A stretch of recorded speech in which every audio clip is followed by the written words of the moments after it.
Hey guys, it's Daniel with Boss C351's Productions. Got a new project truck, 2011 F-150 3.5 EcoBoost. It is a Lariat. Picked this one up here not too long ago. We're doing some work on it out here in the shop. And as you can see, I've got a bit of a mess going on. Got the back seats out. Got all this stuff out of here. I'm about to pull the back window because the back window seal has failed and it's leaked down in the truck. I've cleaned a lot of this up. This thing was packed with mud or dirt, I guess from ants or whatever. Gonna be replacing the cab vents as well. I don't have all that on video. Didn't intend to make a video on this or anything really, but I've been working on this thing out in the heat, and of course the heat kind of gets to you after a little bit, and kind of a little bit mad about something other. Of course, you know, if you looked at my videos that we did a long video series on the customer's 2013 F-150 Platinum. Everything turned out pretty good on it, we thought. Customer had it for about a month. He called me and said he had coolant coming out of the weep hole that we had in the aftermarket intercooler. So I drove all the way down to South Louisiana from Northeast Texas, checked it out, saw yeah, it was blowing coolant out. So I picked it up and hauled it back up here to Northeast Texas for the customer and took it apart to see what I could find.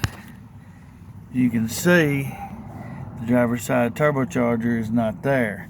I had to pull the turbocharger out because we found that it was blowing. It had lost the seals on the inside of the turbo. It was blowing coolant and had some oil going in the cooling system, and the coolant was coming out in the intercooler.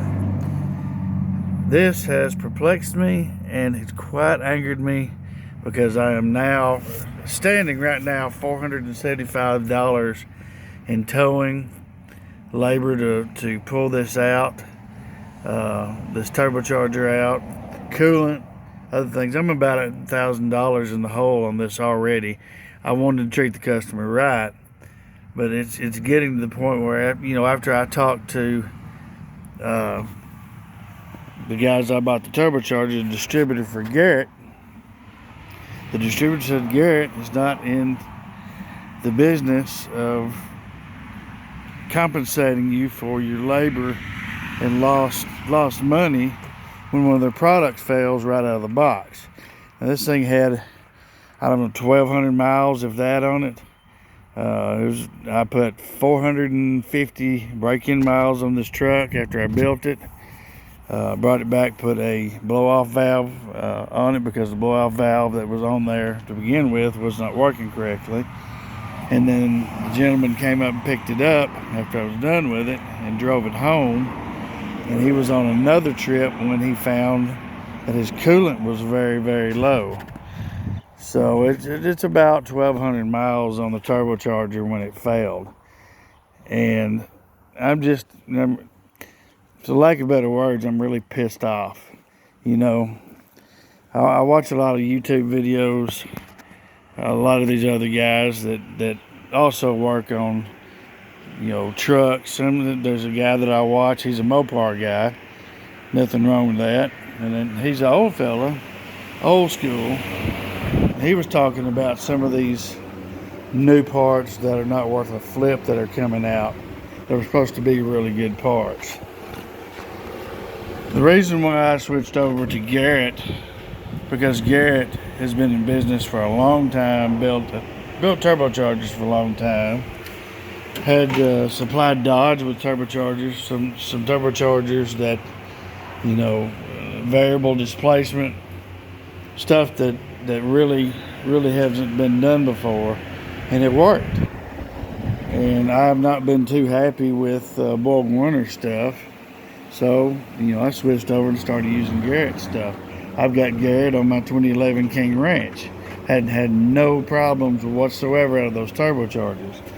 But in this particular instance, of course, you watch the video, you know I went through that engine, top to bottom, back to front, all new, everything in that engine. New coolant tubes, new oiling tubes, O-rings, gaskets. I cleaned that engine almost spotless. Cooling system, no problems with it. And here I am. I've got a customer's truck, been here for almost a month now, still waiting for Garrett to make a decision. Are they going to warranty the turbo? Now, the CardinalParts.com, where I purchased the turbo, I had sent the information to them initially, and they said, well, they'll work with me on it.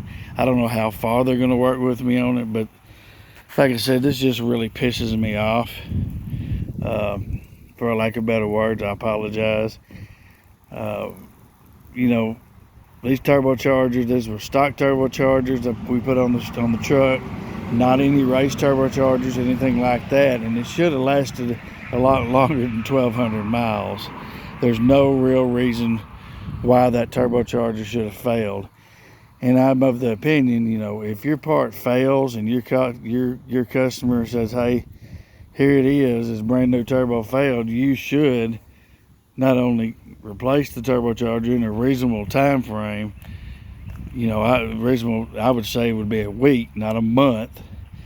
And also look at compensating the customer for reasonable charges. When I say reasonable charges, I'm only charging an hour and a half to take the dang turbocharger out and to put it back in. And it only took me 30 minutes of all to get it out. It's going to be a lot harder to get it back in. I'd like to be compensated for the Ford Motorcraft yellow coolant that I'm going to be out of. I'd like to be compensated for, the cost of towing this truck, or going down and picking up the truck and towing it back here to the house. And that's not me adding anything to what it costs. It cost me $475 in gasoline to go all the way down there, put it in my car hauler right here, and haul it all the way back up here.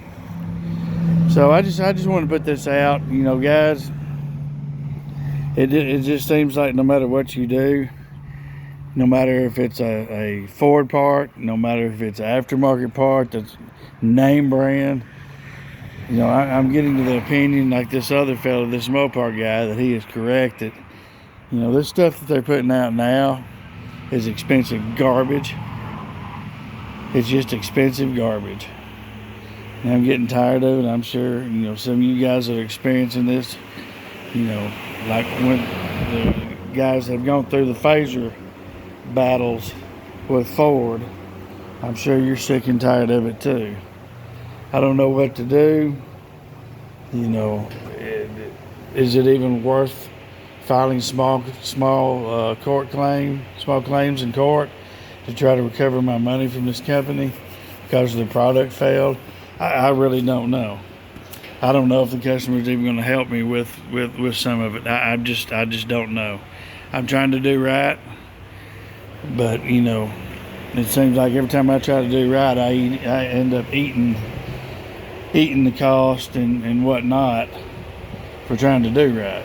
And I just can't afford that. I didn't make that much money on this truck when I built it. Customer paid about $9,500 total, and that wasn't just the engine. That was transmission service, replacing O2 sensors, diagnosing certain problems on the truck that we had. But he paid me approximately $9,500 total when he picked up the truck and finished it off. So anyway, we might do some videos in this truck here at a later date. I've been working on this. Of course, it's hot here in Northeast Texas, so I've been working on it at night. Mainly the reason why I haven't really done any videos on it. But I'm going to be replacing the seats. At least one seat, the driver's seat's in pretty bad condition. But as for some of this other stuff that's in here, I may videotape it, I may not. It just depends on how I feel. It's hard to do anything out here in the shop when it's 100 degrees. But anyway, I want to thank you guys for watching my videos. Check out, my shorts. Check out the build videos for the 11 through 12 F-150 EcoBoost and the 13 to 14 EcoBoost builds. Got any questions, comments? Please put them down in the comment section. Appreciate you watching my videos.